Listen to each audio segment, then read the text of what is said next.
Assalamualaikum warahmatullahi wabarakatuh. Saya Meira. Di sini saya akan melanjutkan membaca buku Thinking Fast and Slow karya Daniel Kahneman. Kali ini saya akan melanjutkan membaca bab 9, bab 10, dan bab 11. Bab 9. Menjawab pertanyaan yang lebih mudah. Satu aspek luar biasa kehidupan mental Anda adalah Anda jarang tersandung. Memang ada kalanya Anda bertemu pertanyaan seperti 17 dikali 24 adalah yang jawabannya tak langsung muncul di kepala, tapi saat membingungkan, semacam itu jarang terjadi. Keadaan normal akal budi Anda adalah memiliki perasaan dan pendapat intuitif terhadap hampir segala hal yang Anda temui. Anda suka atau tak suka orang lama sebelum Anda tahu banyak mengenai mereka. Anda percaya atau tak percaya orang asing tanpa tahu mengapa. Anda merasa suatu usaha akan berhasil tanpa menganalisis. Dinyatakan atau tidak, Anda sering punya jawaban bagi pertanyaan yang tak sepenuhnya Anda pahami. Mengandalkan bukti yang tak bisa Anda jelaskan atau pertahankan. Substitusi pertanyaan. Saya mengusulkan satu penjelasan sederhana mengenai bagaimana kita membuat pendapat intuitif mengenai perkara-perkara rumit. Jika jawaban memuaskan untuk satu pertanyaan sukar tidak ditemukan dengan cepat, sistem satu akan mencari pertanyaan terkait yang lebih mudah lalu menjawabnya. Saya sebut operasi menjawab satu pertanyaan. Pengganti pertanyaan lain substitusi, saya juga menggunakan istilah-istilah berikut. Pertanyaan target adalah penilaian yang Anda ingin hasilkan. Pertanyaan heuristik adalah pertanyaan lebih sederhana yang Anda jawab sebagai pengganti. Definisi teknis, heuristik adalah prosedur sederhana yang membantu mencari jawaban yang memadai meski seringkali belum sempurna. Bagi pertanyaan-pertanyaan sukar, kata tersebut berasal dari akar yang sama dengan eureka. Gagasan substitusi muncul pada awal kerjasama saya dengan Amos dan menjadi inti apa yang kemudian merupakan pendekatan heuristik serta bias. Kami bertanya kepada diri sendiri bagaimana orang bisa membuat pertimbangan probabilitas tanpa tahu pasti apa itu probabilitas. Kami menyimpulkan bahwa entah bagaimana orang harus menyederhanakan tugas yang berat itu, dan kami mencoba mencari tahu cara melakukannya. Jawaban kami adalah ketika diminta mempertimbangkan probabilitas, orang sebenarnya mempertimbangkan sesuatu yang lain dan merasa sudah mempertimbangkan probabilitas. Sistem satu sering membuat langkah tersebut ketika menghadapi pertanyaan target yang sukar. Jika jawaban bagi pertanyaan heuristik yang berhubungan dan lebih gampang langsung muncul dalam benak. Substitusi satu pertanyaan dengan pertanyaan lain bisa menjadi strategi yang bagus untuk menjawab soal-soal sulit, dan George Polya memasukkan substitusi dalam buku klasiknya How to Solve It. Jika Anda tak bisa menjawab satu soal, ada soal lebih mudah yang bisa Anda jawab. Carilah soal itu. Heuristik Polya adalah prosedur strategis yang sengaja diterapkan oleh sistem 2. Namun heuristik yang saya bahas di bab ini tidak dipilih, melainkan konsekuensi senapan tabur mental. Kendali tak sempurna terhadap pengarahan jawaban bagi pertanyaan. Pikirkanlah pertanyaan-pertanyaan yang dicantumkan di kolom kiri tabel 1. Pertanyaan-pertanyaan itu sulit dan sebelum bisa menghasilkan jawaban beralasan untuk pertanyaan-pertanyaan tersebut, Anda harus menghadapi perkara sulit lainnya. Dapat tabel 1, saya akan membacakannya, tapi saya juga akan meletakkan gambar tabel 1 di description box. Pertanyaan target, berapa banyak yang bakal Anda sumbang untuk menyelamatkan spesies yang terancam punah? Pertanyaan heuristik, berapa banyak emosi yang saya rasakan ketika memikirkan lumba-lumba sekarat? Pertanyaan target, seberapa bahagia Anda dengan kehidupan Anda sekarang? Pertanyaan heuristik, seperti apa suasana hati saya sekarang? Pertanyaan target, sepopuler apakah presiden 6 bulan ke depan? Pertanyaan heuristik, sepopuler apakah presiden sekarang? Pertanyaan target, bagaimana seharusnya menghukum penasihat keuangan yang menipu orang lanjut usia? Pertanyaan heuristik, seberapa marah saya kalau memikirkan penjahat keuangan? Pertanyaan target, perempuan ini menjadi calon anggota legislatif dalam pemilihan umum. Akan sejauh apa langkahnya dalam politik? Pertanyaan heuristik, apa perempuan ini terlihat seperti pemenang politik? Apa arti kebahagiaan? Seperti apa kemungkinan perkembangan politik 6 bulan ke depan? Apa hukuman standar untuk kejahatan keuangan lain? Apa saja lingkungan dan penyebab lainnya yang harus dipertimbangkan? Berurusan dengan pertanyaan-pertanyaan itu secara serius benar-benar tidak praktis, tapi Anda tak hanya punya jawaban beralasan untuk pertanyaan, ada alternatif heuristik bagi penalaran seksama yang kadang bekerja lumayan baik dan kadang mengarah ke kesalahan serius. Senapan tabur mental memudahkan pembuatan jawaban-jawaban cepat untuk pertanyaan sukar tanpa menyuruh sistem 2 yang malas bekerja keras. Pertanyaan pasangan di kolom kanan sangat mungkin muncul dan sangat mudah dijawab. Perasaan Anda mengenai lumba-lumba dan penjahat keuangan. Suasana hati Anda sekarang, kesan Anda mengenai keahlian politik si calon anggota legislatif, atau kondisi presiden sekarang akan langsung terpikir. Pertanyaan heuristik menyediakan jawaban siap saji untuk tiap pertanyaan target yang sukar. Masih ada sesuatu yang hilang dalam cerita ini. Jawaban-jawabannya perlu disesuaikan dengan pertanyaan-pertanyaan asli. Contohnya, perasaan saya mengenai lumba-lumba sekarat harus diekspresikan dalam jumlah uang. Kapabilitas lain sistem 1, penyesuaian intensitas tersedia untuk menuntaskan masalah itu. Ingat bahwa perasaan dan besar sumbangan sama-sama merupakan skala intensitas. Saya bisa merasa lebih atau kurang peduli terhadap lumba-lumba dan ada nilai sumbangan yang sesuai dengan intensitas perasaan saya. Jumlah uang yang akan terpikir oleh saya adalah jumlah yang sesuai. Penyesuaian intensitas yang sama juga tersedia bagi semua pertanyaan tadi. Contohnya, keahlian politik seorang kandidat bisa berkisar dari payah sampai sangat mengesankan, dan skala keberhasilan politik bisa berkisar dari ujung bawah, dia akan kalah di pemilu awal, sampai ujung atas, dia akan jadi presiden Amerika Serikat suatu hari. Proses otomatis senapan tabur mental dan penyesuaian intensitas sering menyediakan satu atau beberapa jawaban bagi pertanyaan-pertanyaan mudah yang bisa diterankan ke pertanyaan target. Dalam berapa kesempatan substitusi akan terjadi dan satu jawaban heuristik akan disetujui oleh sistem 2. Tentu saja sistem 2 punya kesempatan untuk menolak jawaban intuitif itu atau mengubahnya dengan melibatkan informasi lain. Namun sistem 2 yang malas seringkali memilih jalan yang paling mudah dan menerima jawaban heuristik tanpa banyak tanya mengenai benar tidaknya. Anda tidak akan tersandung, Anda tidak akan perlu bekerja sangat keras, dan boleh jadi Anda pun tidak sadar Anda tak menjawab pertanyaan yang diajukan. Selanjutnya, boleh jadi Anda tidak menyadari bahwa pertanyaan target itu sukar, karena jawaban intuitifnya langsung muncul dalam benak. Heuristik 3 dimensi. Lihatlah gambar 3 orang berikut dan jawab pertanyaan yang menyertainya. Terdapat gambar 9, saya akan meletakkannya di description box.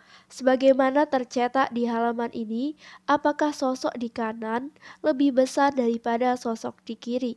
Jawaban yang gamblang segera muncul di kepala. Sosok di kanan lebih besar, tapi jika Anda ukur dengan penggaris, Anda akan menemukan bahwa sebenarnya semua sosok itu sama besar. Kesan ukuran relatif yang Anda dapat didominasi satu ilusi kuat yang dengan baik menggambarkan proses substitusi. koridor tempat sosok-sosok berada di gambar dengan perspektif dan tampak memiliki kedalaman. Sistem persepsi Anda otomatis menafsirkan gambar itu sebagai gambar 3 dimensi, bukan gambar yang dicetak di atas permukaan kertas yang datar. Dalam tafsir 3 dimensi, orang di kanan lebih jauh sekaligus lebih besar daripada orang di kiri. Bagi kebanyakan kita, kesan ukuran 3 dimensi sangat kuat. Hanya para seniman visual dan fotografer berpengalaman yang punya keahlian memandang gambar sebagai objek di atas lembaran. Bagi yang lain, substitusi terjadi. Kesan dominan ukuran 3 dimensi mengatur pertimbangan atas ukuran 2 dimensi. Ilusi disebabkan heuristik 3 dimensi. Yang terjadi adalah ilusi sejati, bukan kesalahpahaman atas pertanyaan. Anda tahu pertanyaannya mengenai ukuran sosok di gambar, sebagaimana dicetak di halaman buku. Jika Anda diminta memperkirakan ukuran sosok-sosok, kita tahu berdasarkan percobaan bahwa jawaban Anda bakal menggunakan ukuran inci, bukan kaki. Anda tidak bingung dengan pertanyaannya, tapi Anda dipengaruhi jawaban pertanyaan yang diajukan kepada Anda. Setinggi apakah ketiga orang itu? Langkah inti dalam heuristik substitusi ukuran 2 dimensi dengan 3 dimensi terjadi secara otomatis. Gambar itu mengandung petunjuk yang mendorong penafsiran 3 dimensi. Petunjuk itu tidak ada sangkut pautnya dengan tugas pertimbangan ukuran sosok di gambar, dan seharusnya Anda abaikan, tapi Anda tidak bisa melakukannya. Bias yang terkait heuristik membuat benda-benda yang tampak lebih jauh juga tampak lebih besar di gambar, seperti ditunjukkan contoh ini. Pertimbangan yang didasarkan pada substitusi pasti akan bias dalam cara-cara yang bisa diprediksi. Dalam kasus ini, bias terjadi sangat dalam di sistem persepsi sehingga Anda tak bisa menghindarinya. Heuristik suasana hati untuk kebahagiaan. Satu survei atas mahasiswa Jerman adalah salah satu contoh terbaik substitusi. Survei yang dijawab para peserta muda itu berisi 2 pertanyaan. 1. Sebahagia apakah Anda akhir-akhir ini? 2. Berapa kencan yang Anda lakukan bulan lalu? Para pelaku percobaan tertarik dengan korelasi antara jawaban kedua pertanyaan. Akankah mahasiswa yang mengaku sering kencan merasa lebih bahagia daripada mereka yang jarang kencan? Herannya tidak. Korelasi antara jawaban kedua pertanyaan nyaris nol. Rupanya kencan bukan hal pertama yang muncul dalam benak para mahasiswa ketika mereka diminta menilai kebahagiaan. Kelompok mahasiswa lain disodori 2 pertanyaan yang sama, tapi urutannya dibalik. Berapa kencan yang Anda lakukan bulan lalu? Dan sebahagia apakah Anda akhir-akhir ini? Hasilnya sangat berbeda. Dengan urutan seperti itu, korelasi antara jumlah kencan dan kebahagiaan sangat tinggi. Apa yang terjadi? Penjelasannya gamblang dan merupakan contoh bagus substitusi. Kencan rupanya bukan inti kehidupan para mahasiswa. Di survei pertama, kebahagiaan dan kencan tidak berkolerasi, tapi waktu diminta memikirkan kehidupan romansa, mereka jelas mengalami reaksi emosional. Para mahasiswa yang sering kencan teringat mengenai satu aspek membahagiakan dalam hidup mereka. Sementara yang tak pernah kencan jadi mengingat kesendirian dan penolakan. Emosi yang ditimbulkan pertanyaan kencan masih ada dalam benak ketika pertanyaannya mengenai kebahagiaan muncul. Psikologi yang menjelaskan apa yang terjadi setara dengan psikologi ilusi ukuran di gambar 9. Kebahagiaan akhir-akhir ini bukan penilaian yang alami atau gampang. Jawaban yang baik membutuhkan banyak pemikiran. Namun para mahasiswa yang baru ditanyai soal kencan tidak perlu berpikir keras karena dalam kepala mereka sudah ada jawaban untuk pertanyaan yang berhubungan. Sebahagia apa mereka dengan kehidupan cinta? Mereka substitusikan pertanyaan itu dengan pertanyaan yang sudah mereka pegang jawabannya. Sekali lagi, seperti untuk ilusi, Kita bisa bertanya apakah para mahasiswa itu kebingungan, apa mereka benar-benar berpikir bahwa kedua pertanyaan itu yang diajukan kepada mereka dan yang mereka jawab sama. Tentu saja tidak. Para mahasiswa tidak kehilangan sementara kemampuan mereka membedakan kehidupan romantis dengan kehidupan secara keseluruhan. Kalau ditanya mengenai kedua konsep itu, mereka bakal jawab keduanya berbeda, tapi mereka tak ditanya apakah keduanya berbeda. Yang ditanyakan adalah seberapa bahagia mereka, dan sistem satu punya jawaban yang sudah tersedia. Kencan tidaklah unik. Pola yang sama ditemukan kalau pertanyaan mengenai hubungan mahasiswa dengan orang tua atau keadaan keuangan diajukan sebelum pertanyaan mengenai kebahagiaan umum. Dalam kedua kasus, kepuasan di bidang yang ditanyakan mendominasi laporan kebahagiaan. Pertanyaan apapun yang penting secara emosional dan mengubah suasana hati orang akan punya efek yang sama. WYSIATI, suasana hati terkini berpengaruh sangat besar ketika orang mengevaluasi kebahagiaan. Heuristik afeksi, dominannya kesimpulan terhadap argumen paling menonjol kalau emosi terlibat. Psikolog Paul Slovic telah mengusulkan heuristik afeksi, yaitu orang membiarkan rasa suka dan tak suka mempengaruhi kepercayaan mereka mengenai dunia. Preferensi politik Anda menentukan argumen yang Anda anggap meyakinkan. Jika menyukai kebijakan kesehatan sekarang, Anda percaya manfaatnya lebih besar dan biaya lebih bisa dikelola ketimbang alternatif lain. Jika Anda bersikap suka perang, hawk terhadap negara lain, Anda mungkin berpikir negara lain relatif lebih lemah dan bisa tunduk kepada negara Anda. Jika Anda suka damai, Dove, barangkali Anda pikir negara lain kuat dan tidak akan mudah dipaksa. Sikap emosional Anda terhadap hal-hal seperti makanan hasil rekayasa, daging merah, tenaga nuklir, tato, atau sepeda motor menyetir kepercayaan Anda mengenai manfaat dan resiko semua itu. Jika Anda tak suka hal-hal itu, barangkali Anda percaya resikonya tinggi dan manfaatnya tak banyak.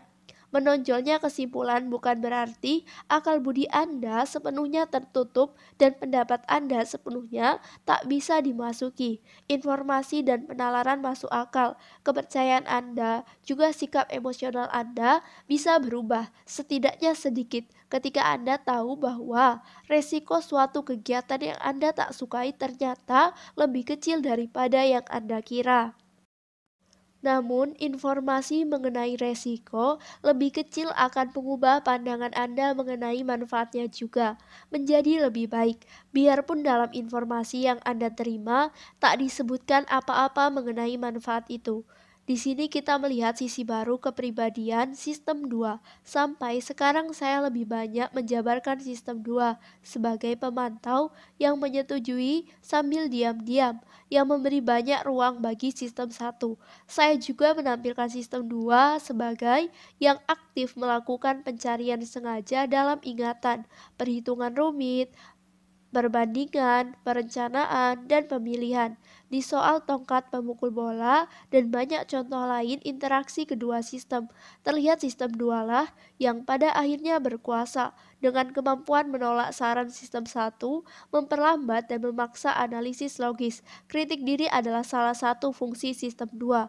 Namun dalam konteks sikap, sistem 2 lebih merupakan apologis bagi emosi-emosi sistem 1 dibandingkan pengkritik emosi pemberi persetujuan, bukan penegak disiplin. Pencarian informasi dan argumen oleh sistem 2 sebagian besar terbebas pada informasi yang konsisten dengan kepercayaan yang sudah ada, tidak dengan niat memeriksa. Sistem 1 yang aktif dan mencari koherensi mengusulkan solusi kepada sistem 2 yang tak banyak menuntut. Bicara tentang substitusi dan heuristik, Apa kita masih ingat pertanyaan yang kita coba jawab? Ataukah kita sudah beralih ke pertanyaan yang lebih gampang? Pertanyaan yang kita hadapi adalah apakah calon ini bisa berhasil? Pertanyaan yang tampaknya kita jawab adalah apakah dia bagus dalam wawancara. Mari jangan lakukan substitusi. Dia suka proyek ini, jadi dia pikir biaya rendah dan manfaatnya besar. Contoh bagus, heuristik afeksi. Kita menggunakan prestasi tahun lalu sebagai heuristik untuk memprediksi nilai perusahaan beberapa tahun ke depan. Apakah heuristiknya cukup bagus? Informasi apa lagi yang kita butuhkan? Tabel berikut ini berisi daftar, ciri, dan aktivitas yang telah dikaitkan dengan sistem 1. Tiap kalimat aktif menggantikan satu pertanyaan yang secara teknis lebih akurat tapi lebih sukar dimengerti. Supaya terjadi suatu peristiwa mental secara otomatis dan cepat, harapan saya, daftar sifat ini akan membantu Anda mengembangkan pemahaman intuitif atas kepribadian sistem 1 yang fiktif, sebagaimana tokoh-tokoh lain yang Anda ketahui. Anda akan punya dugaan mengenai apa yang akan dilakukan sistem 1 dalam berbagai keadaan dan sebagian besar dugaan Anda benar. Sifat-sifat sistem 1. Pertama, membuat kesan, perasaan, dan kecenderungan. Kalau disetujui oleh sistem 2, semua itu menjadi kepercayaan, sikap, dan niat. 2. Beroperasi otomatis dan cepat, dengan sedikit atau tanpa usaha dan tak terasa dikendalikan dengan sengaja. 3. Bisa diprogram oleh sistem 2 untuk mengerahkan perhatian kalau pola tertentu terdeteksi pencarian. 4. Melaksanakan tanggapan berdasarkan keahlian dan menghasilkan intuisi pakar sesudah dilatih dengan memadai. 5. Menciptakan pola koheren gagasan aktif dalam ingatan asosiatif. 6. Mengaitkan rasa kemudahan kognitif dengan ilusi kebenaran, perasaan enak, dan penurunan kewaspadaan. 7. Membedakan yang mengejutkan dan yang normal. 8. Menyimpulkan dan menggagas sebab dan niat. 9. Mengabaikan ambiguitas dan meredam keraguan. 10. Cenderung percaya dan membenarkan. 11. Membesar-besarkan konsistensi emosional efek halo. 12. Memutuskan perhatian pada bukti yang ada dan mengabaikan bukti yang tidak ada. WYSIATI. 13. Menghasilkan set terbatas penilaian dasar. 14. Mewakili set dengan norma dan prototipe tidak mengintegrasikan. 15. Menyesuaikan intensitas lintas skala, misalnya ukuran dengan kekerasan bunyi. 16. Menghitung lebih banyak daripada yang diniatkan, senapan tabur mental. 17. Kadang mengganti pertanyaan sulit dengan pertanyaan lebih mudah, heuristik. 18. Lebih peka terhadap perubahan daripada keadaan teori prospek. 19. Melebih-lebihkan probabilitas kecil. 20. Menunjukkan kepekaan yang terus mengecil terhadap kuantitas psikofisika. 21. Menanggapi kerugian lebih kuat daripada keuntungan, benci rugi. 22. Membikai masalah keputusan secara sempit, terpisah dari yang lain. Sifat yang disajikan terperinci di bagian 4. Bagian 2. Heuristik dan bias. Bagian ini terdiri dari 9 bab, yaitu Bab 10. Hukum jumlah kecil. Bab 11. Jangkar. Bab 12. Ilmu ketersediaan. Bab 13. Ketersediaan emosi dan resiko. Bab 14. Bidang Tom W. 15. Linda kurang itu lebih. 16. Penyebab mengalahkan statistika. 17. Registrasi ke rata-rata. Bab 18. Menjinakkan prediksi intuitif. Tapi kali ini saya hanya akan membacakan bab 10 dan bab 11. Bab yang lain saya akan melanjutkannya di audiobook yang lain. Bab 10. Hukum jumlah kecil. Satu penelitian mengenai kasus kanker ginjal di 3141 county Amerika Serikat mengungkap pola yang luar biasa. County dengan jumlah kasus kanker ginjal paling rendah sebagian besar adalah perdesaan, berpenduduk jarang, dan berlokasi di negara-negara bagian yang secara tradisional mendukung Partai Republik di Midwest Selatan dan Barat. Apa yang Anda tangkap? Akal budi Anda sangat aktif beberapa detik lalu dan utamanya sistem dualah yang beroperasi. Anda sengaja mencari dalam ingatan dan merumuskan hipotesis. Ada upaya yang terlibat, pupil Anda melebar, dan denyut jantung Anda makin cepat. Namun sistem 1 tidak diam saja. Operasi sistem 2 bergantung kepada fakta dan saran yang didapat dari ingatan asosiatif. Barangkali Anda menolak gagasan bahwa politik Partai Republik memberi perlindungan terhadap kanker ginjal. Sangat mungkin Anda akhirnya memusatkan perhatian kepada fakta bahwa county dengan sedikit kasus kanker umumnya berupa perdesaan. Dua ahli statistika, Howard Weiner dan Harry Swerling, yang memberi saya contoh ini, berkomentar, memang mudah dan memikat untuk menyimpulkan bahwa rendahnya jumlah kasus kanker di sana disebabkan langsung oleh gaya hidup desa yang baik. Tak ada polusi udara, tak ada polusi air, makanan segar tanpa bahan tambahan, itu sangat masuk akal. Sekarang, pertimbangan county yang jumlah kasus kanker ginjalnya paling tinggi. County sakit-sakitan biasanya perdesaan, berpenduduk jarang, dan berlokasi di negara-negara bagian yang secara tradisional mendukung Partai Republik di Midwest, Selatan, dan Barat.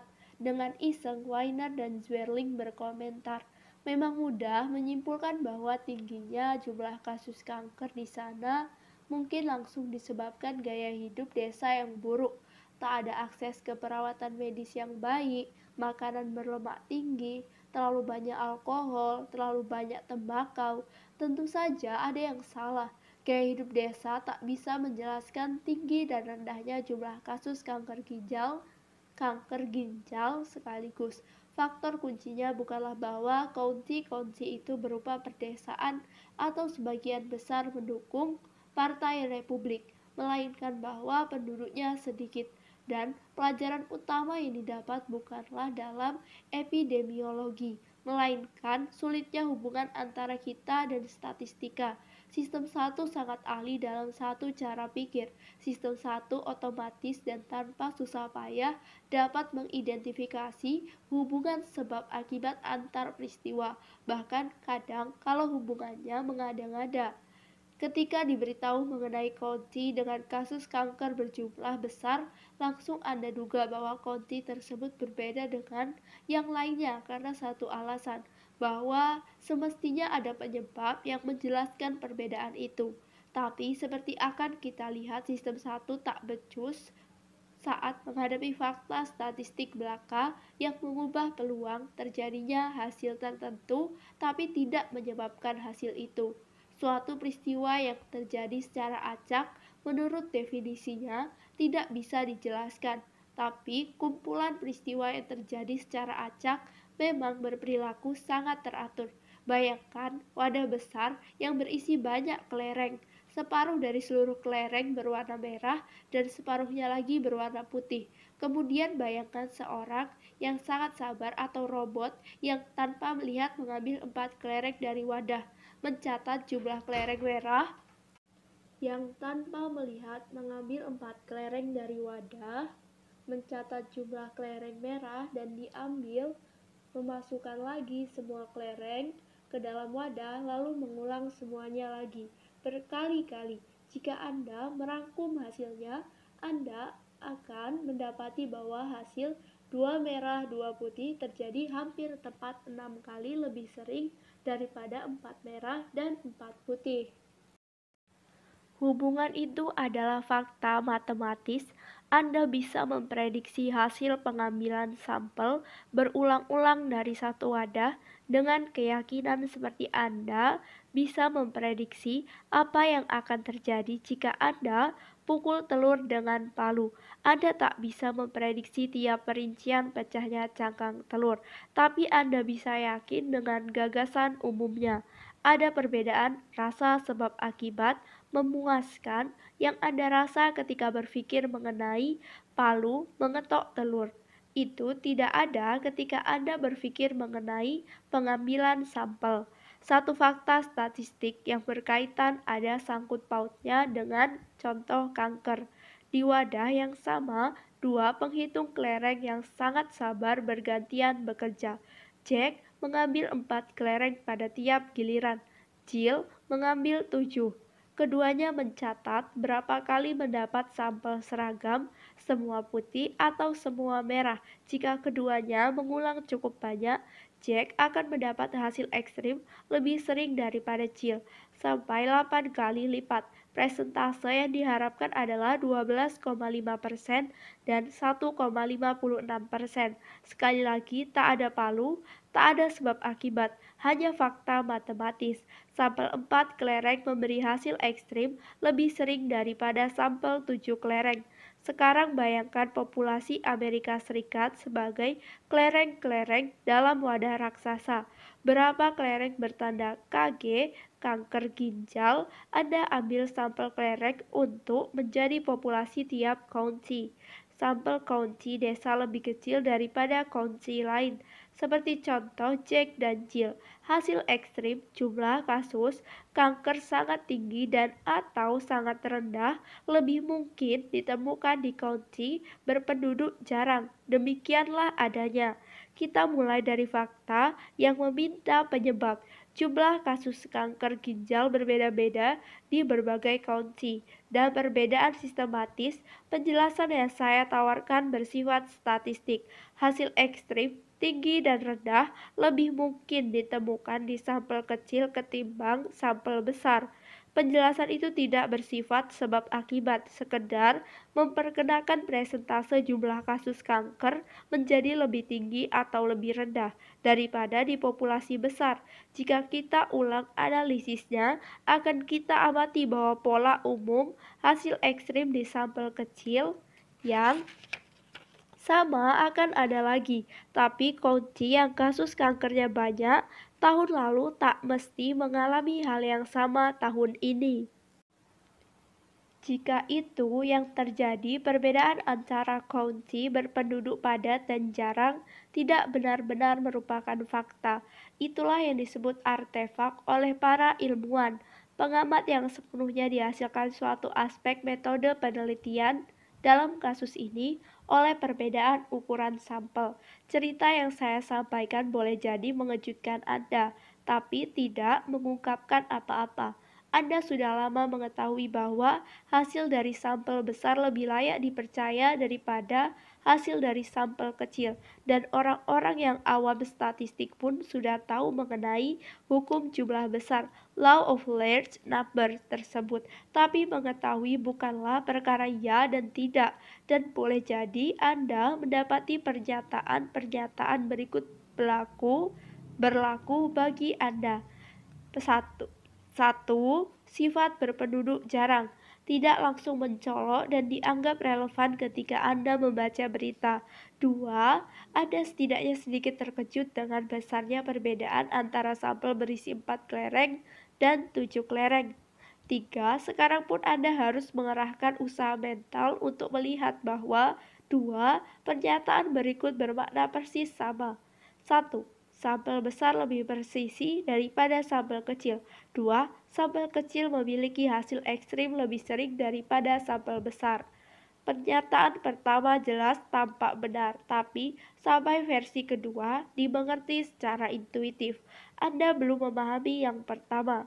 Garis besarnya, ya, Anda tahu hasil dari sampel besar lebih presisi, tapi boleh jadi Anda sekarang tahu Anda tadi tidak benar-benar mengetahuinya. Anda tak sendirian. Penelitian pertama yang Amos dan saya lakukan bersama-sama menunjukkan bahwa peneliti ahli pun punya intuisi buruk dan pemahaman kurang mantap mengenai efek pengambilan sampel. Hukum jumlah kecil. Kolaborasi saya dengan Amos pada awal 1970-an dimulai dengan pembahasan atas klaim bahwa orang yang tidak pernah belajar statistika adalah ahli statistika intuitif yang baik. Pada satu seminar saya, Amos memberitahu tentang para peneliti di University of Michigan yang biasanya optimistis terhadap statistika intuitif. Saya punya perasaan kuat terhadap klaim itu yang saya masukkan ke hati. Saya baru saja mendapati bahwa saya bukan ahli statistika intuitif yang baik, dan saya tak percaya saya lebih buruk daripada yang lain. Bagi seorang psikologi riset, variasi sampel bukanlah keanehan, melainkan gangguan dan rintangan yang mahal yang membuat tiap proyek penelitian menjadi seperti judi. Misalkan Anda mau mencari tahu kebenaran hipotesis bahwa kosakata rata-rata anak perempuan umur 6 tahun lebih besar daripada kosakata rata-rata anak laki-laki berumur sama. Hipotesis itu benar dalam populasi. Kosakata rata-rata anak perempuan memang lebih besar, tapi anak perempuan dan laki-laki sangat beragam, dan berdasarkan kebetulan saja Anda bisa memilih sampel yang perbedaannya tak tegas atau yang mencakup seorang anak laki-laki yang kosakatanya sangat luas. Jika Anda yang jadi peneliti, hasil itu merugikan Anda karena Anda buang-buang waktu dan tenaga tapi gagal membenarkan hipotesis yang kenyataannya benar. Menggunakan sampel cukup besar adalah satu-satunya cara mengurangi resiko. Nasib para peneliti yang menggunakan sampel terlalu kecil bergantung pada keberuntungan dalam pengambilan sampel. Resiko kesalahan bisa diperkirakan bagi sampel berukuran beberapa pun melalui satu prosedur singkat, tapi secara tradisional psikolog tidak menggunakan perhitungan untuk memutuskan ukuran sampel. Mereka menggunakan pertimbangan sendiri yang biasanya kurang sempurna. Satu artikel yang baru saya baca tak lama sebelum debat dengan Amos menunjukkan kesalahan yang diperbuat para peneliti, dan sekarang pun masih.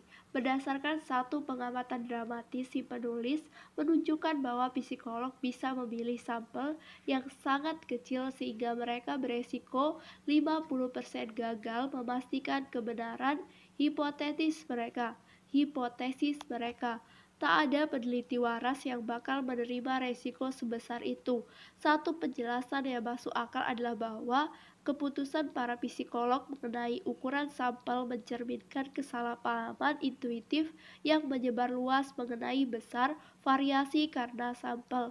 Artikel itu mengagetkan saya karena menjelaskan beberapa masalah yang pernah saya alami di penelitian saya sendiri. Seperti kebanyakan peneliti psikologi, saya biasa memilih sampel yang terlalu kecil dan sering mendapati hasil yang tak masuk akal. Sekarang saya tahu mengapa hasil yang ganjil itu sebenarnya artefak metode penelitian saya.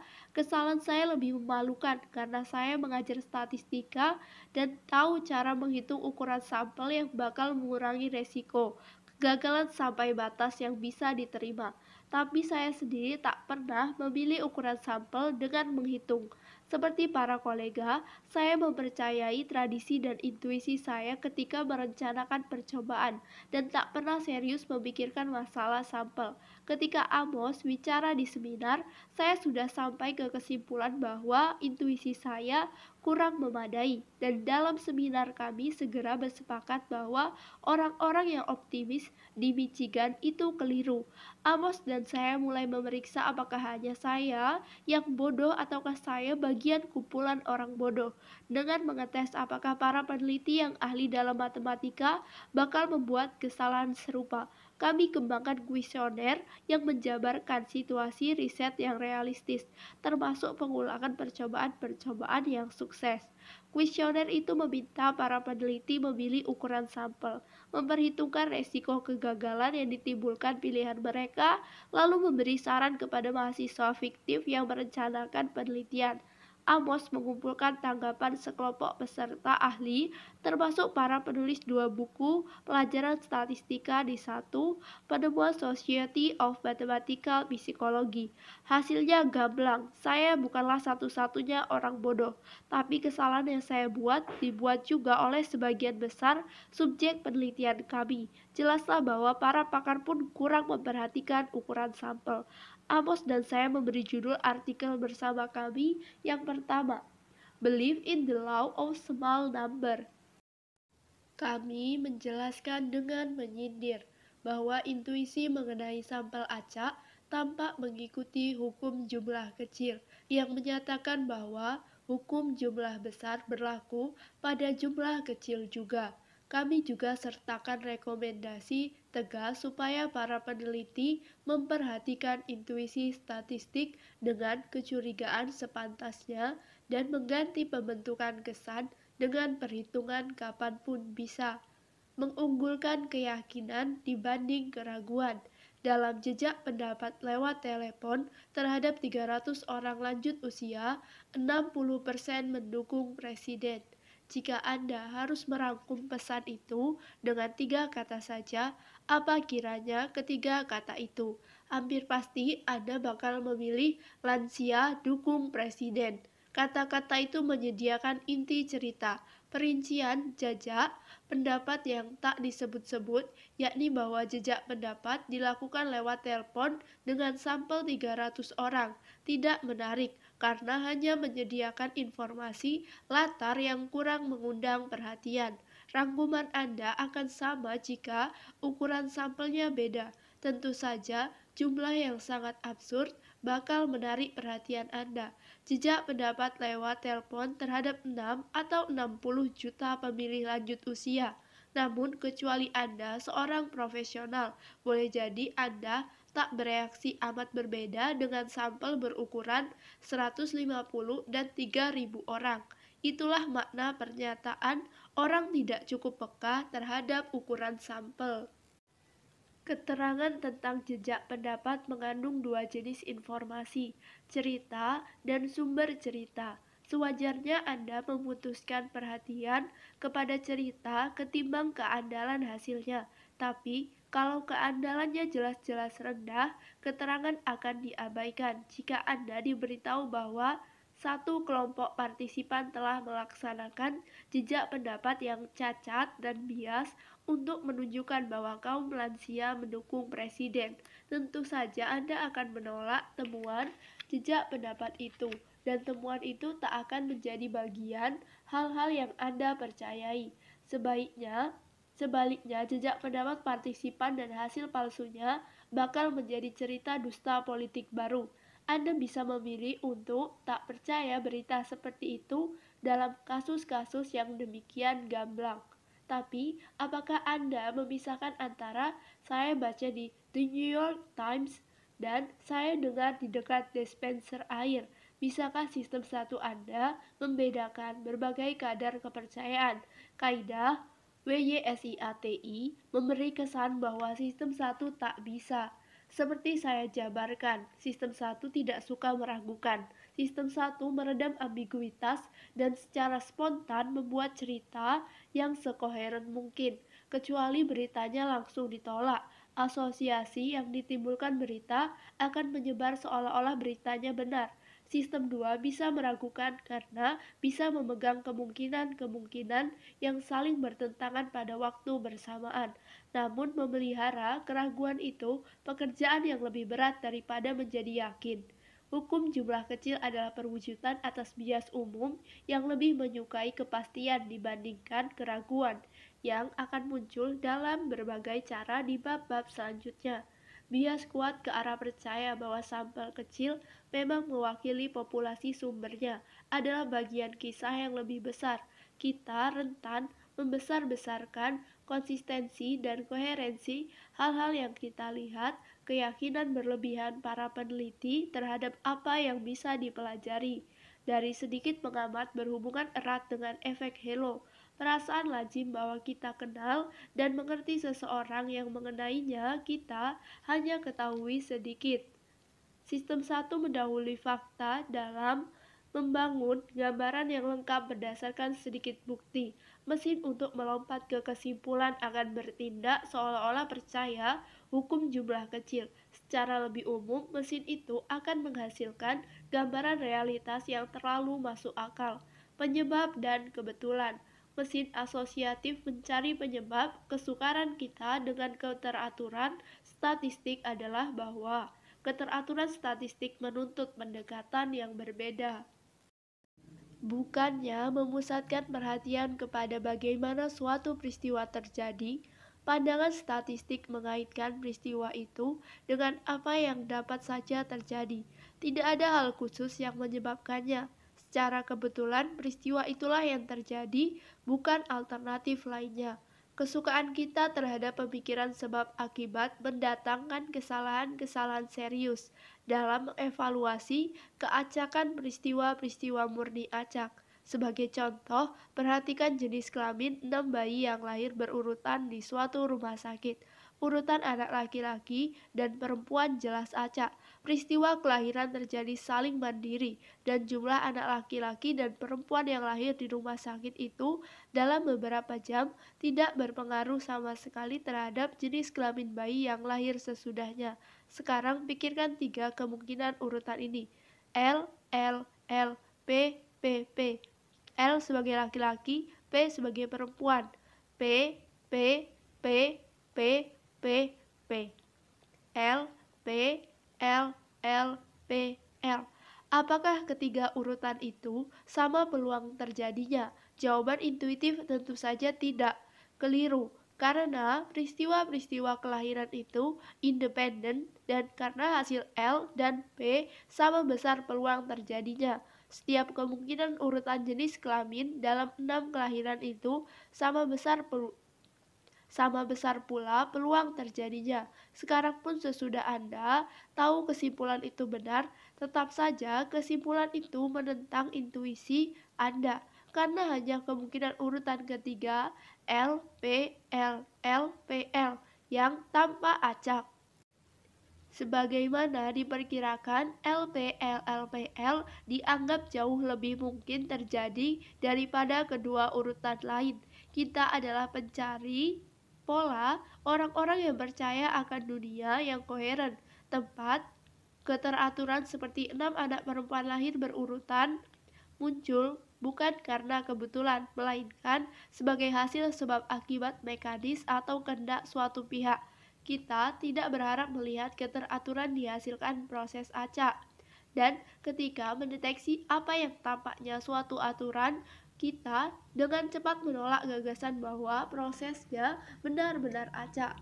Proses-proses acak menghasilkan banyak urutan yang meyakinkan orang bahwa proses-proses itu sebenarnya tidak acak. Anda bisa lihat mengapa menduga ada sebab akibat itu bisa memiliki manfaat evolusioner. Sikap itu adalah bagian kewaspadaan umum yang telah kita warisi dari leluhur. Kita otomatis selalu mengawasi kemungkinan lingkungan berubah, sehingga bisa muncul di belantara kapan saja. Tapi kiranya lebih aman memperhatikan dan menanggapi peningkatan jumlah kemunculan kawasan singa. Biarpun bisa saja itu disebabkan oleh fluktuasi suatu proses acak.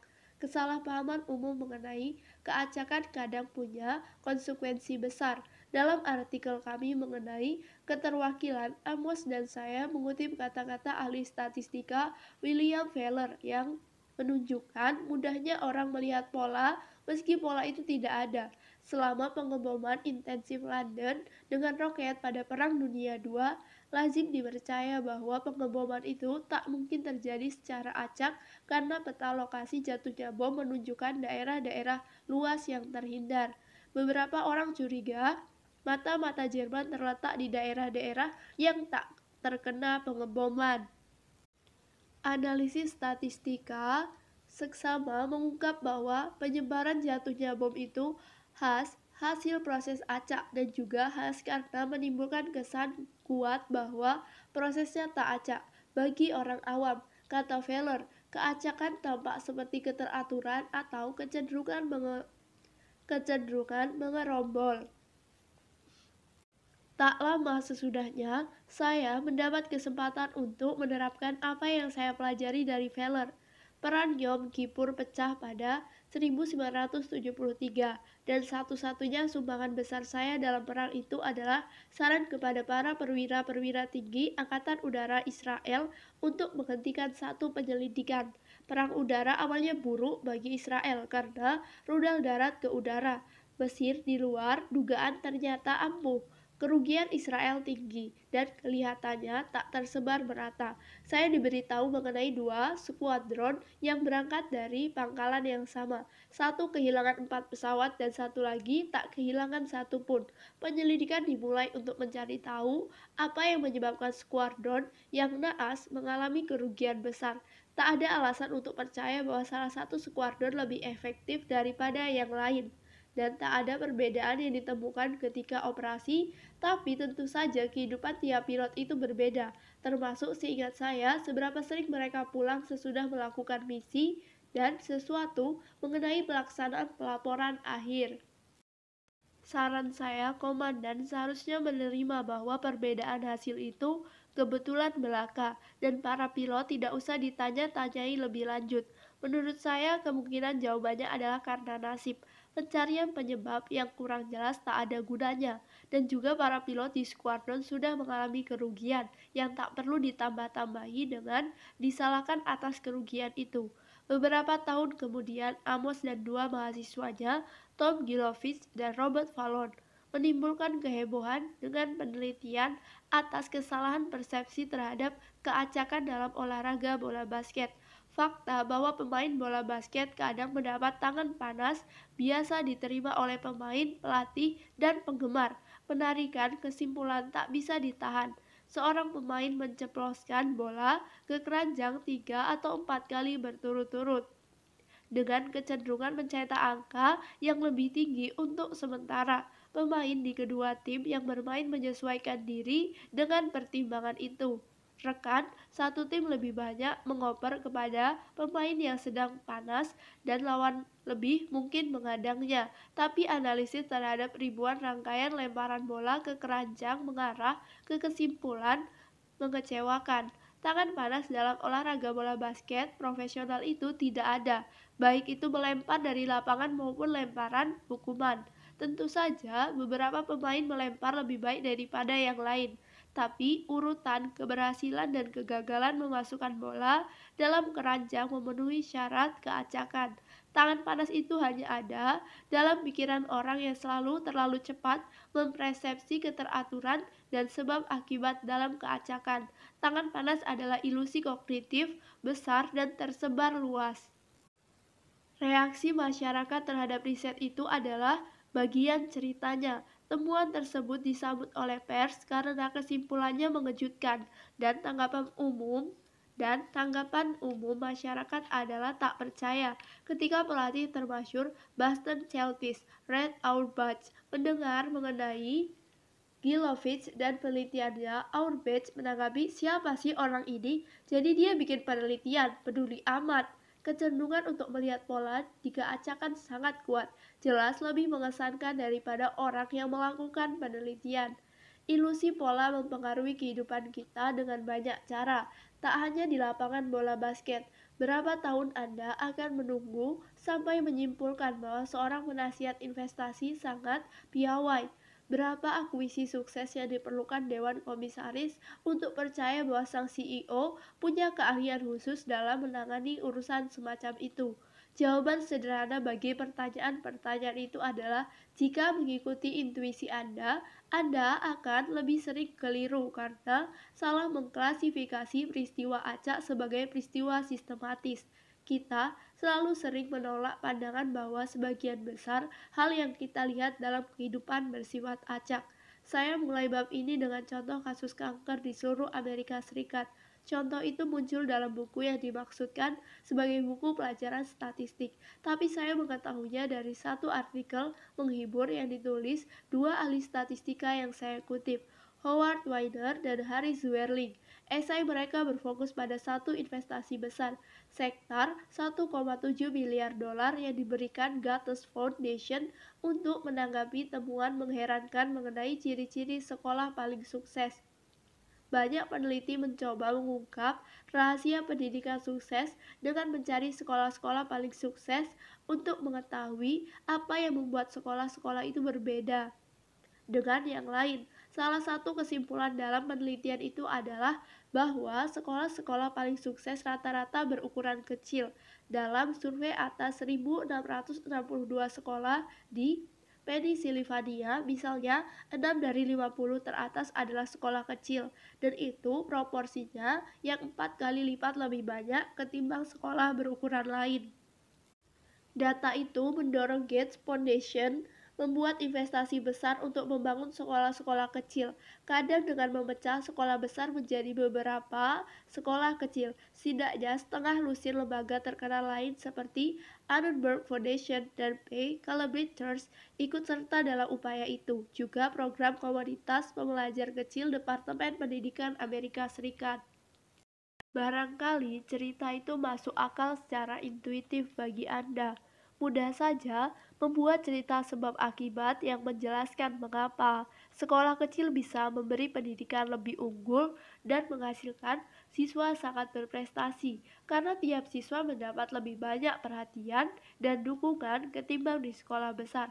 Sayangnya analisis sebab akibat itu tak ada gunanya karena fakta-faktanya keliru.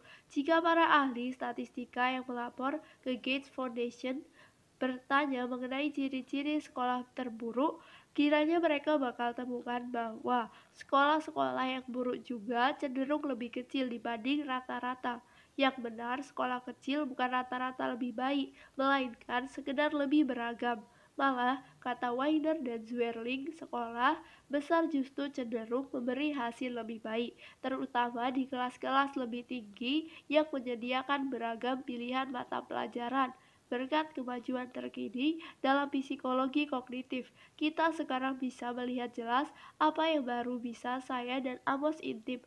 Hukum jumlah kecil adalah bagian dua cerita lebih besar mengenai cara kerja akal budi.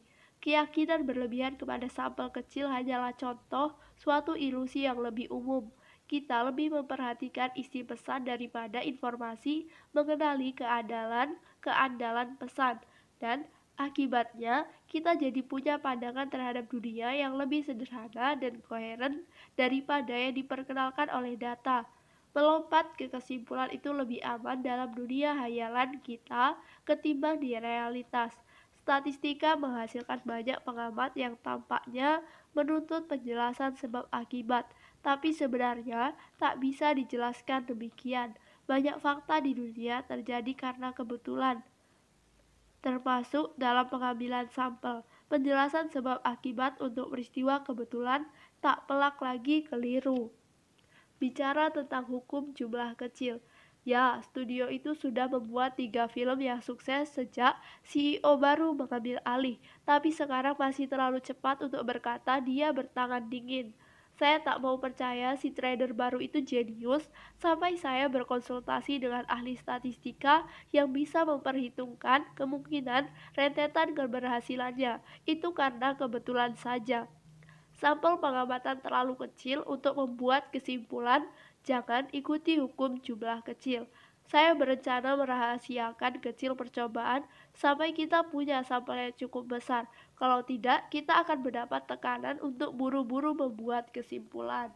Bab 11. Jangkar. Amos dan saya pernah mengakali roda keberuntungan. Di roda itu tertera angka 0 sampai 100, tapi kami buat supaya yang terpilih hanya 10 atau 65.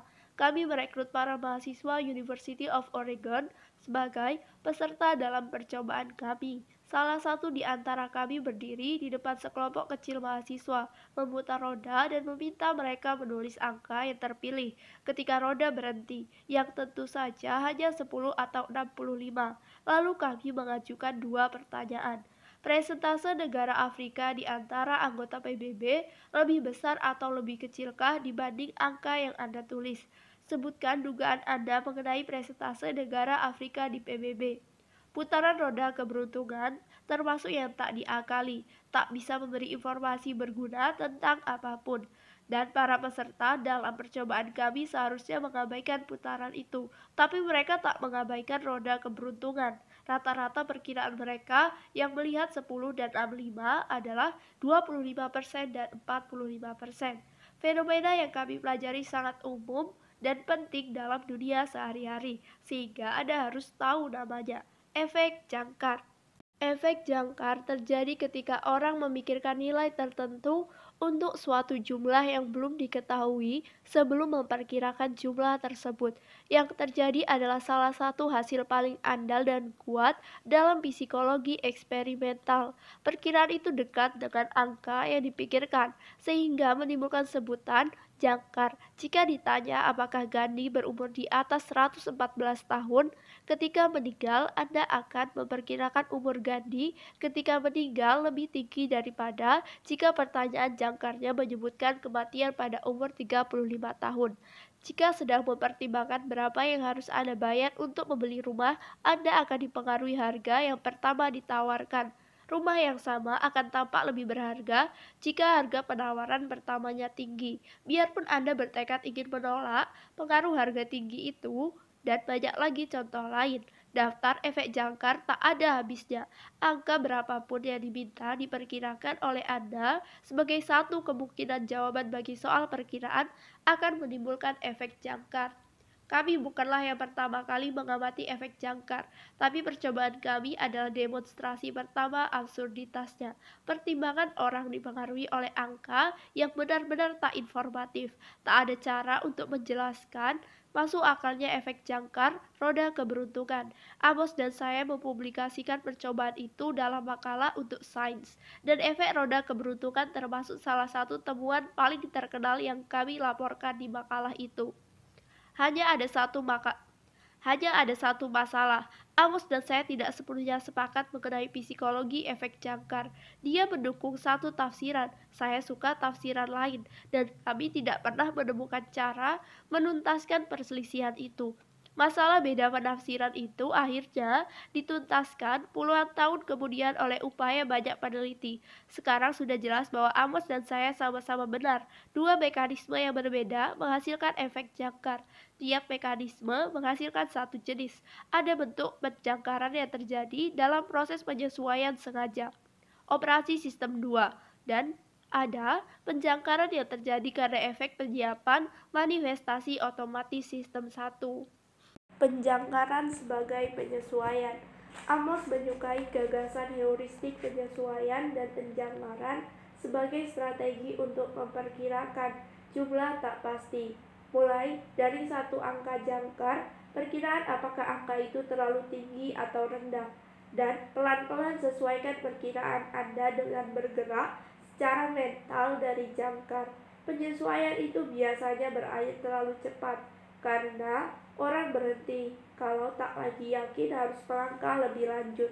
Puluhan tahun sesudah ketidaksepakatan kami dan bertahun-tahun sesudah Amos meninggal, bukti meyakinkan mengenai proses seperti itu diajukan secara independen oleh dua psikolog yang pernah bekerja sama dengan Amos pada awal karir mereka, Eldar Sharif dan Tom Gilovich. Bersama para mahasiswa mereka, cucu-cucu intelektual Amos. Untuk memahami gagasannya, ambillah selembar kertas dan gambar satu garis sepanjang 6 cm dari ujung bawah kertas ke atas tanpa penggaris. Lalu ambil selembar kertas lain, gambar lagi garis sepanjang 6 cm, kali ini dari ujung atas kertas ke bawah. Bandingkan kedua garis. Kemungkinan besar perkiraan 6 cm Anda yang pertama lebih pendek daripada yang kedua. Alasannya Anda tak tahu pasti seperti apa tampaknya garis sepanjang 6 cm. Ada kisaran ketidakpastian. Anda berhenti dekat bagian bawah daerah ketidakpastian ketika Anda mulai dari ujung bawah lembar kertas, dan dekat bagian atas daerah itu ketika Anda mulai dari ujung atas. Robin, Lebov, dan Sharif menemukan banyak contoh mekanisme tersebut dalam pengalaman sehari-hari. Penyesuaian yang kurang memadai bisa menjelaskan dengan baik mengapa Anda cenderung menjalankan mobil terlalu cepat waktu keluar jalan tol ke jalan kota-kota, terutama bila Anda sambil berbicara dengan seseorang. Penyesuaian kurang memadai juga satu sumber ketegangan antara orang tua yang gusar dan remaja yang suka mendengar musik keras dalam kamar. Limbaugh dan Safir menyatakan, anak berniat baik yang mengecilkan volume musik keras setelah disuruh orang tuanya menurunkan volume musik ke jangan terlalu keras, bisa gagal mengecilkannya cukup banyak karena jangkar yang tinggi, dan bisa merasa bahwa usaha sungguh-sungguh untuk berkompromi diabaikan. Pengemudi mobil dan anak mendengar musik keras sama-sama dengan sengaja menyesuaikan ke bawah dan sama-sama gagal menyesuaikan dengan memadai. Penjangkaran sebagai efek penyiapan. Waktu Amos dan saya memperdebatkan penjangkaran, saya setuju bahwa penyesuaian kadang terjadi, tapi saya merasa tak nyaman ketika itu. Penyesuaian adalah kegiatan sengaja dan sadar, tapi di kebanyakan kasus penjangkaran tidak ada pengalaman subjektif yang berhubungan dengannya. Pertimbangkan dua pertanyaan berikut. 1. Apakah umur Gandhi di atas atau di bawah 144 tahun ketika meninggal? 2. Berapa umur Gandhi ketika dia meninggal? Apakah Anda membuat perkiraan dengan menyesuaikan di bawah 144? Barangkali tidak, tapi angka yang kelewat besar itu masih mempengaruhi pikiran Anda. Dugaan saya, penjangkaran adalah kasus sugesti. Itulah kata yang kita pakai ketika seorang menyebabkan kita melihat, mendengar, atau merasa sesuatu dengan cara membuat sesuatu itu terpikir. Contohnya, pertanyaan apakah Anda sekarang merasa kaki kiri Anda sedikit mati rasa selalu membuat beberapa orang mengaku kaki kiri mereka memang terasa agak aneh.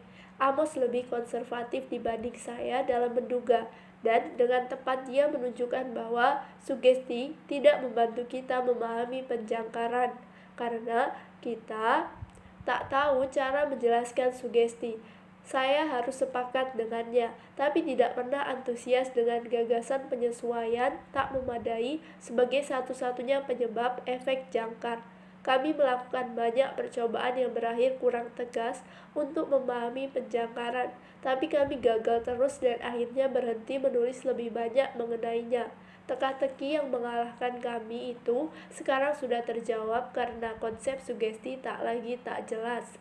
Sugesti adalah satu efek penyiapan yang secara selektif memanggil bukti yang cocok.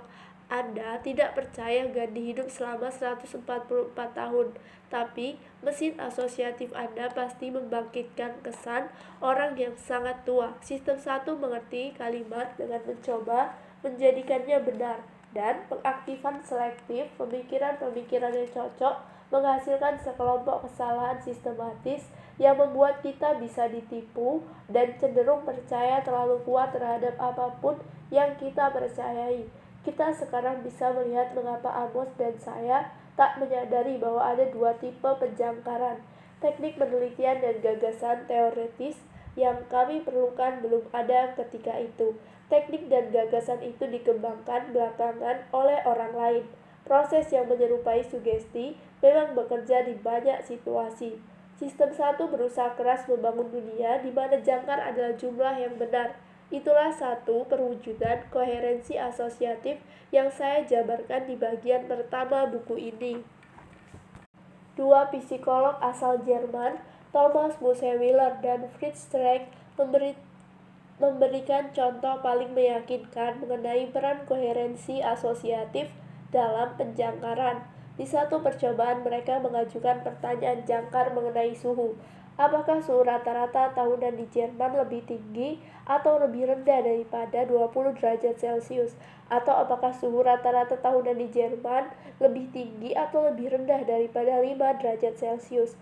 Semua peserta lalu diperhatikan sekilas kata-kata untuk diidentifikasi. Para peneliti mendapati bahwa 20 derajat Celcius mempermudah pengenalan kata-kata musim panas seperti matahari dan pantai, dan 5 derajat Celcius mempermudah pengenalan kata-kata musim dingin seperti salju dan ski.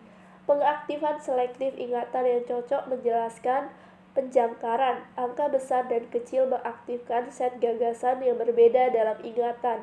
Perkiraan suhu tahunan mengambil sumber dari sampel gagasan yang bias itu, sehingga dengan sendirinya bias juga. Di penelitian elegan lain yang setema, para peserta ditanyai mengenai harga rata-rata mobil Jerman. Jangkar tinggi mempersiapkan nama-nama merek mahal, Mercedes, Audi, sementara jangkar rendah mempersiapkan merek yang lebih murah, Volkswagen. Kita sudah melihat bahwa penyiapan apapun akan cenderung memanggil informasi yang cocok dengannya. Sugesti dan penjangkaran sama-sama dijelaskan oleh operasi otomatis sistem satu yang sama. Walau dulu saya tak tahu cara membuktikannya, dugaan saya mengenai kaitan antara penjangkaran dan sugesti terbukti benar. Indeks jangkar. Banyak fenomena psikologis bisa didemonstrasikan lewat percobaan, tapi hanya sedikit yang benar-benar bisa diukur. Efek jangkar adalah satu kekecualian. Penjangkaran bisa diukur, dan efeknya sangat besar. Beberapa pengunjung San Francisco Exploratorium diberi dua pertanyaan berikut. 1.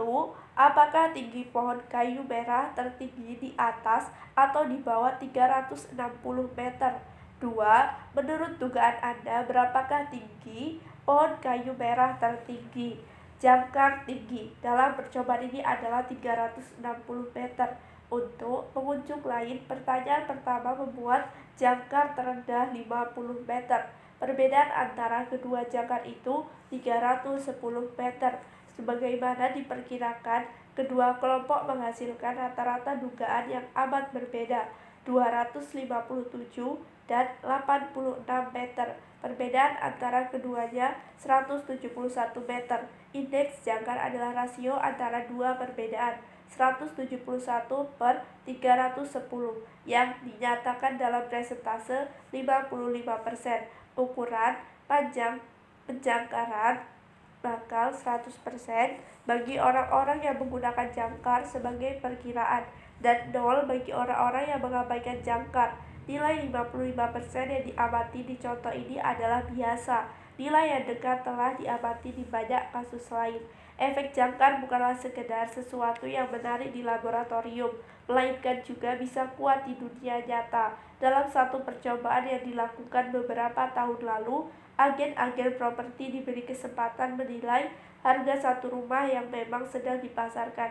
Mereka mengunjungi rumah itu dan mempelajari buku informasi yang memuat harga penawaran awal. Separuh agen melihat harga penawaran yang jauh lebih tinggi daripada harga wajar rumah itu. Separuh yang lain melihat harga penawaran yang jauh lebih rendah. Tiap agen memberi pendapat mengenai harga jual yang masuk akal bagi rumah itu dan harga terendah yang dia setujui untuk melepas rumah itu kalau dia pemilik rumah tersebut. Para agen lalu ditanyai mengenai faktor-faktor yang telah mempengaruhi pertimbangan mereka. Yang luar biasa, informasi harga penawaran awal tak menjadi faktor berpengaruh. Para agen mengembangkan kemampuan mereka mengabaikannya. Mereka bersikeras mengatakan bahwa harga yang tertulis tak berpengaruh kepada tanggapan mereka, tapi mereka keliru. Efek jangkarnya 41%. Para profesional itu memang sama rentannya terkena efek jangkar seperti mahasiswa sekolah bisnis tanpa pengalaman di bidang properti, yang indeks jangkarnya 48%. Satu-satunya perbedaan antara kedua kelompok adalah para mahasiswa mengakui dipengaruhi jangkar, sementara para profesional menyangkal dipengaruhi jangkar. Efek kuat jangkar ditemukan dalam keputusan-keputusan yang dibuat orang tentang uang, seperti ketika mereka memutuskan berapa banyak yang akan disumbang. Untuk menunjukkan efek ini, kami memberitahu pengunjung eksploratorium tentang kerusakan lingkungan yang disebabkan oleh tangker minyak di Samudra Pasifik dan menanyakan kesediaan mereka memberi sumbangan tahunan untuk menyelamatkan 50.000 burung laut di lepas pantai Pasifik dari tumpahan minyak kecil di laut, sampai ditemukan cara untuk mencegah tumpahan atau mengharuskan pemilik tangker membayari operasi penyelamatan. Pertanyaan ini menuntut penyesuaian intensitas. Sebenarnya para pengunjung diminta menentukan jumlah dolar sumbangan yang sesuai dengan intensitas perasaan mereka tentang penderitaan burung laut. Beberapa pengunjung pertama-tama diberi pertanyaan jangkar seperti, apakah Anda bersedia membayar $5? Sebelum pertanyaan utama mengenai berapa dolar yang akan mereka sumbang.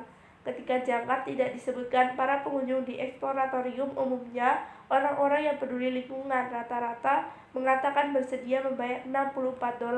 Ketika jumlah jangkar hanya $5, sumbangan rata-rata hanya $20.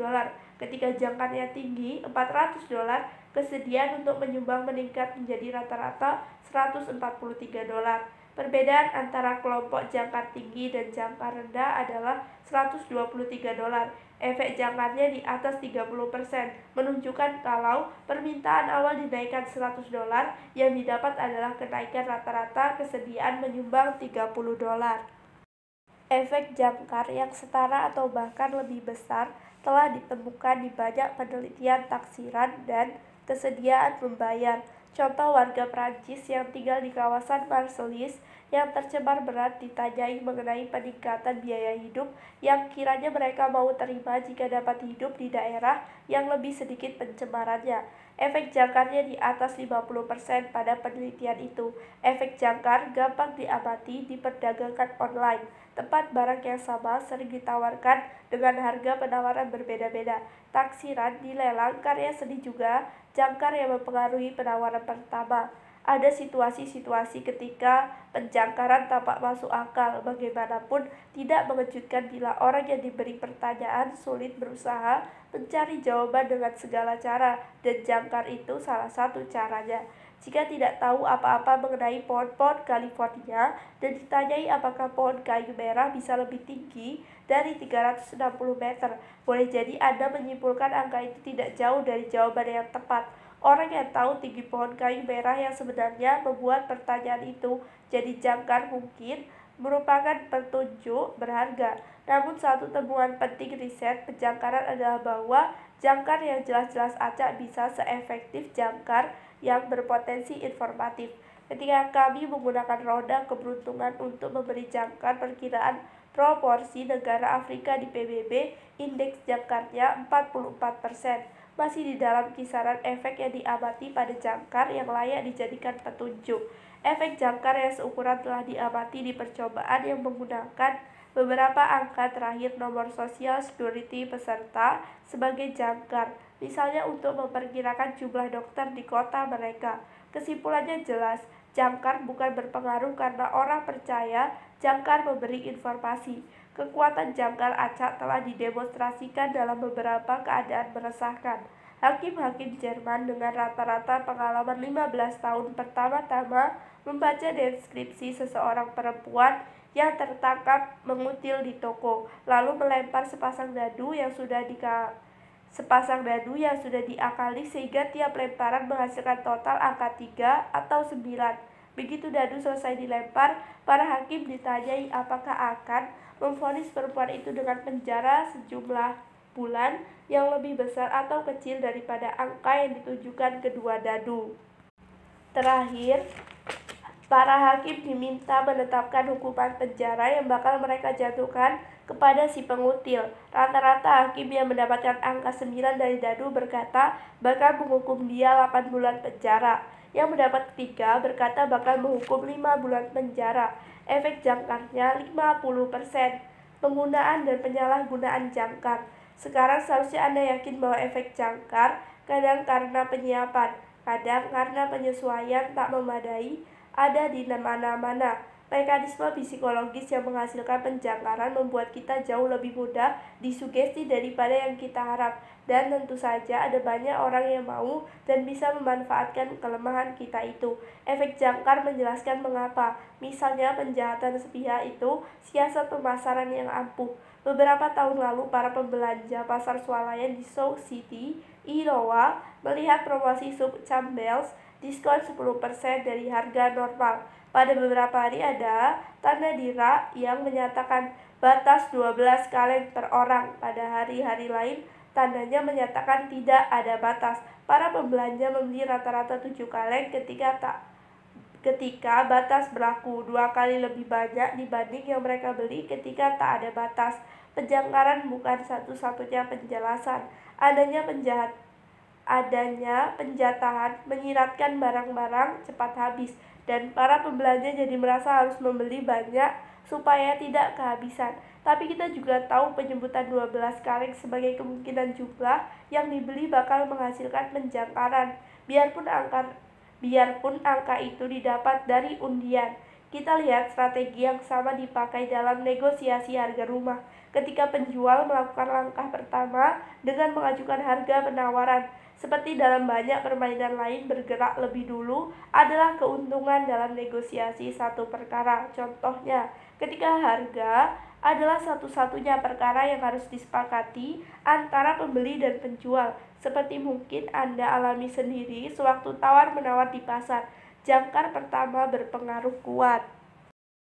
Saran saya kepada para mahasiswa ketika mengajar negosiasi adalah bahwa jika kita pikir pihak lawan memberi tawaran yang kelewatan, sebaiknya jangan balas dengan tawaran yang kelewatan juga di sisi lainnya, sehingga menciptakan kesenjangan yang sulit dijembatani dalam kelanjutan negosiasi. Lebih baik memprotes langsung pergi atau mengancam akan pergi, dan jelaskan pada diri sendiri dan pihak lawan bahwa kita tidak akan melanjutkan negosiasi dengan tawaran seperti itu. Dua psikolog, Adam Galinsky dan Thomas Musweiler, mengusulkan cara-cara lebih halus untuk menolak efek jangkar dalam negosiasi. Mereka menyuruh penegosiasi memusatkan perhatian dan mengingat alasan yang menyangkal jangkar. Instruksi untuk mengaktifkan sistem 2 itu berhasil. Contohnya, efek jangkar berkurang atau lenyap ketika orang yang bernegosiasi memusatkan perhatian kepada tawaran minimal yang bakal diterima pihak lawan, atau kerugian yang dialami lawan bila negosiasi gagal mencapai kesepakatan. Secara umum, strategi sengaja berpikir sebaliknya boleh jadi pertahanan yang baik terhadap efek jangkar, karena mengadakan pengerahan pemikiran bias yang menimbulkan efek itu. Terakhir, cobalah sendiri mencari efek penjangkaran di suatu masalah kebijakan publik. Ukuran ganti rugi dalam kasus kecelakaan pribadi. Ganti rugi kadang sangat besar. Badan usaha yang sering menjadi sasaran gugatan kecelakaan pribadi, seperti rumah sakit dan perusahaan zat kimia, telah melobi untuk penetapan batas atas ganti rugi. Sebelum membaca bab ini, boleh jadi Anda mengira batas atas ganti rugi itu jelas menguntungkan bagi tergugat, tapi sekarang Anda semestinya tak seyakin itu. Pertimbangan efek membatasi ganti rugi maksimal $1 juta. Aturan itu bakal menghilangkan semua ganti rugi berjumlah lebih besar, tapi jangkar itu juga bakal menarik ke atas jumlah tuntutan ganti rugi yang bisa saja lebih kecil. Aturan seperti itu hampir pasti bakal lebih menguntungkan para pelanggar serius dan perusahaan besar ketimbang perusahaan kecil. Penjangkaran dan dua sistem. Efek jangkar acak memberikan banyak hal kepada kita mengenai hubungan antara sistem 1 dan sistem 2.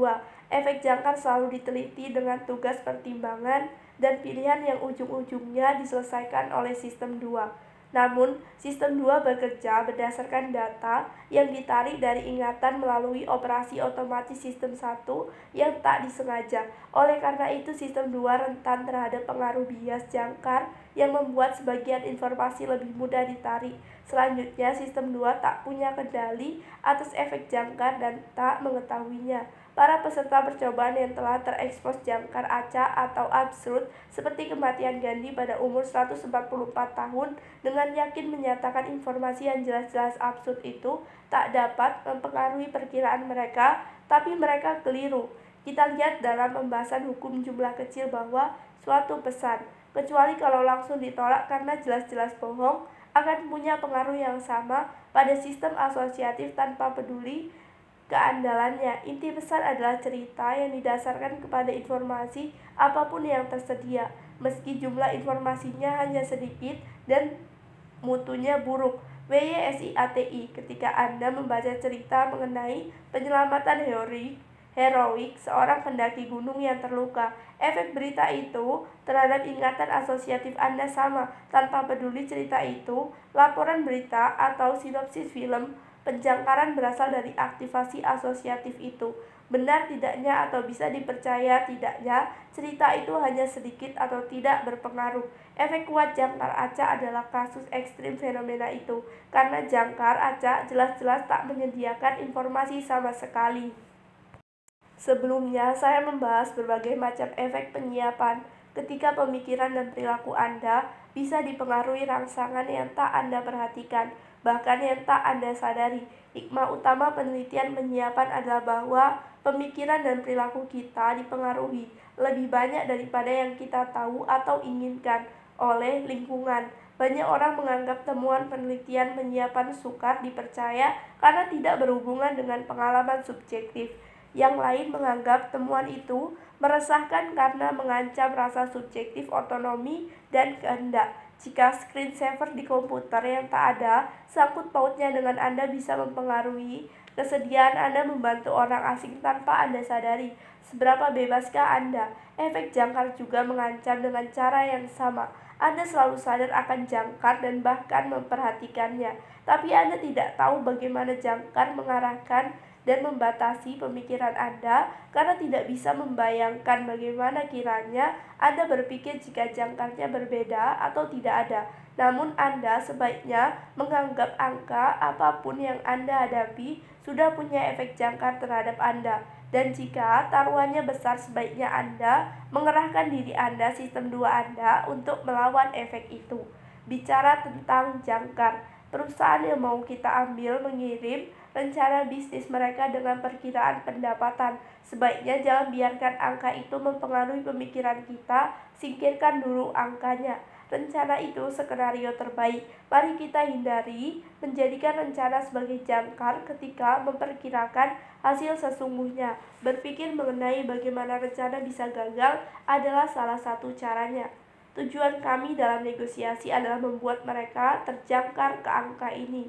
Ayo kita jelaskan bahwa kalau usul mereka seperti itu, negosiasi batal, kita tidak mau mulai di sana.